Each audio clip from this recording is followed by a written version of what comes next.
Hello mga palangga!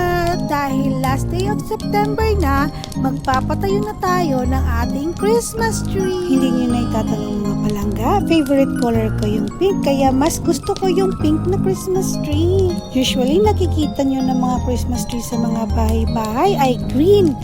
At minsan naman puti, minsan naman yellow. Pero yung pink kakaiba. At bihira lamang po ang gumagamit ng pink na Christmas tree.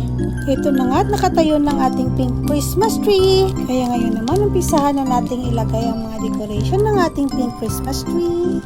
At itong ating angel ng mga decoration. Mabuti at naitago ko ng mabuti mga decoration na to. Kaya ang ganda pa rin tingnan. Hindi pa man nailagay lahat ng mga decoration pero cute na ito. Ang sarap talaga sa pakiramdam na September pa lang ay mayroon na kayong nakatayo na Christmas tree sa bahay. Syempre, hindi natin makakalimutan ang Christmas ball. Syempre, mas maganda kapag kumukuti-kutita pang ating Christmas tree. Kaya kailangan na nating itapon ang ating Christmas light.